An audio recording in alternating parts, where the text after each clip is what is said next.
So I had a $5.99 and I really liked the way it looked. I considered it a rolling work of art. Then I saw the F12 and I thought, this is a beautiful car, but some parts of it are an acquired taste. The $5.99 was a rolling sculpture. This is in-your-face, modern, high-tech styling. So the thing I like the best about this car is the front grille. The whole front of the car from the doors forward has something called clear bra. The splitter from, you can get aftermarket splitters on eBay for about $1,700. And then there's one for $5,000. I think that's Ferrari's price. But the good news is it comes right off. It's easy to take it off. Maybe I can even take a try at putting on clear bra myself. These little doors here open to cool the brakes when the brakes are hot. I really like that idea.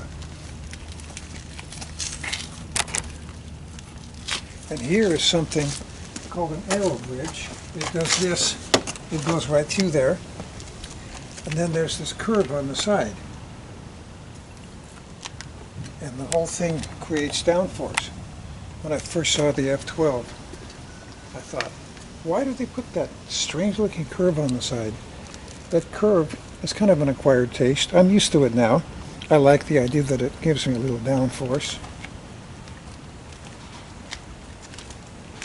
The back of the car has these sculpted lines here. I have gotten used to that. I'm even starting to like it now. And this is the Formula One cars had those brake lights. I would say that I'm totally used to the F12 now, and I wouldn't want to go back. The center console in this car is actually pretty good, but you have to learn how to use it. You pop it open like that. It was really hard to open, so I changed the angle of the bevel on this latch just very slightly, and now I can open it just fine. And it does this. I'm not sure what the purpose of that is, but it does it. And if you take out this bottom pad here and take out those screws, you can take out this panel, and there's a fuse panel under there. This is the first Ferrari I've ever had that had a cup holder. Here it is. And this is the power windows. This is the power start. This is the first Ferrari I've had that had a power start launch. And these buttons are really easy to press. The buttons in my $5.99 were really hard to press. These are easy. It's really nice to use those buttons. Here's where you're supposed to put your phone. It doesn't work very well. I keep my phone in the cup holder. I like these. They're like the exhausts of fighter jets. You can turn them. They turn any way you want. This button here is the lift. That is really nice to have where I live in Torrance. There's a lot of steep driveways. My own driveway is very steep. And this is the front cameras. There's 3 different ways you can have the front cameras configured. This is the stereo. Just these very few controls here do everything, including the nav. And I found that if I turn off the stereo by doing that, then when I start the car back up the next day, the stereo is still on. So there's actually no way to literally turn the stereo off. So what I do is I turn it down all the way. That seems to work. And this is the JBL upgrade. It's the best sounding car stereo I've ever had. So on the steering wheel, as you probably know if you're a Ferrari buff, there's almost all the controls. If you press this briefly, the ticker stays on. You press it more than half a second and it just makes 3 blinks. That's for changing lanes. This is the high beam and low beam. This I use a lot. This softens the shock absorbers. And unless I'm racing, which I haven't done yet, I press this when I drive around town. There's the engine start.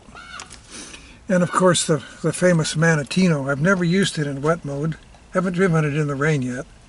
Sport, which I usually have it in. Race. CT off. And if you turn it here for 2 seconds, it'll beep. and you are on your own. There's no nannies at all. So be careful, folks. There's so many little gadgets on this mirror, I haven't figured them out yet. It's all in the manual. I can RTFM, meaning reader-friendly manual. And a lot of controls here. Here's the dome light. This has to do with locking and unlocking. Under the trunk floor is interesting. Underneath the trunk floor of a 550 or a 599, there's a lot of space. Under this one, there's hardly space at all. The reason is, there's the amplifier for that stereo here, and underneath this part of the panel, there's a mechanism for the electronic parking brake.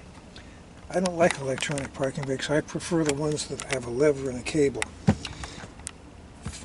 For one thing, if the battery goes dead and you can't tow the car because the parking brake is on, you have to take this, put it in here, and crank it 30 times. Then you take this tool here, you take this panel out, put this in the little hole there, turn it a quarter turn. Then you can tow the car. This has just a bare minimum toolkit. It comes with those special tools. It comes with the Ferrari screwdriver. It's probably worth $100 because it says Ferrari on it. And it comes with the ubiquitous Ferrari Tow Hook, which always have a tow hook when you have a Ferrari. Otherwise, the tow truck driver will hook up your front suspension to his chains and you'll be out of luck. I've been under tremendous social pressure from my friends to get straight pipes. I had straight pipes for my 550 and for my 599, and they sounded wonderful.